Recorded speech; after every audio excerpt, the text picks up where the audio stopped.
du bâtiment a été pensé justement dans sa qualité, on va dire, de paysage urbain. Nous, on avait la chance d'être vraiment en bord de Seine d'abord, plus dans la continuité du nouveau parc de Billancourt, le parc neuf. On voulait vraiment que ce parc rentre dans la parcelle. Donc on a volontairement créé un cœur d'îlot central qui en fait irrigue d'une certaine manière les façades. On voit qu'on a voulu installer des plantations même dans les hauteurs des logements. Et c'était quelque chose qui pour nous était très important, que le paysage vraiment soit partie intégrante du bâtiment, que ce ne soit pas juste une réponse minérale au contexte urbain d'une ville classique.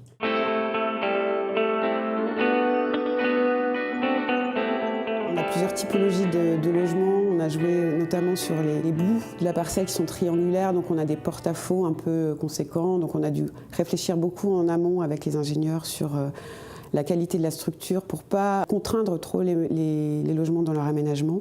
Donc ouvrir un maximum les angles sur l'extérieur.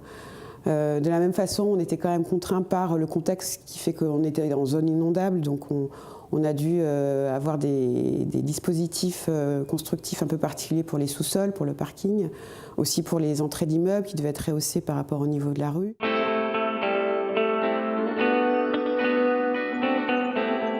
Ce qu'on peut voir donc sur le projet, ce qui se détache vraiment, c'est la partie centrale qui est une mosaïque en fait de verre émaillé coloré, qui est en fait une sorte de pixelisation du paysage qui est reflété. C'est-à-dire qu'on part des bleus quand on est vers la Seine, on passe dans les verts quand on répond au parc, on tourne sur la rue plutôt dans des tons ocre pour répondre à la brique adjacente, et on revient après au fur et à mesure sur des tons verts et bleus quand on revient sur la Seine. C'était vraiment pour nous un exercice de couleurs, de plastique même, qu'on a beaucoup aimé, qui était important, parce que c'était aussi une demande de l'urbaniste de pouvoir marquer différents niveaux dans l'immeuble. C'est-à-dire qu'on a un niveau qui est la base, qui est traité d'une façon assez neutre, en blanc. Ensuite, on passe donc à cette mosaïque de verre coloré, pour à nouveau, après, repasser sur des hauteurs plus blanches. Donc on vient comme ça cadrer cette mosaïque et créer vraiment le paysage en hauteur du bâtiment.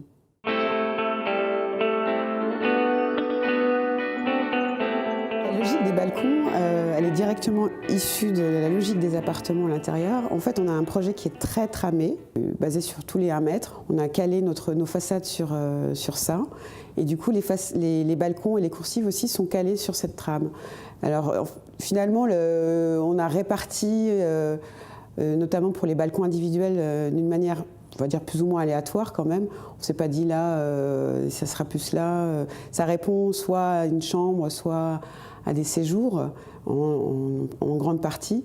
Et on a fait en sorte qu'on n'ait pas trop de superposition, pour aussi garder le côté riche de la façade, aussi ménager pas trop de vis-à-vis, donc que les gens ont leur intimité malgré tout, même quand ils sont en extérieur.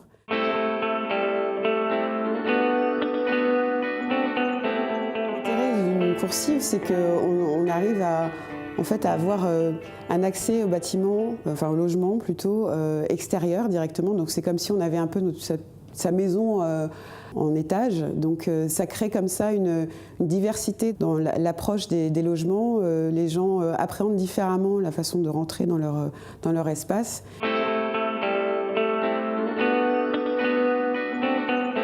Les logements du haut ont la chance de bénéficier du retrait qui était imposé par les règlements urbains. Donc ils ont des terrasses magnifiques, des vues extraordinaires sur tout Paris. Et nous-mêmes, on a découvert en construisant le bâtiment, les vues qui s'offraient à eux. C'était vraiment génial de voir tout le paysage se dessiner comme ça.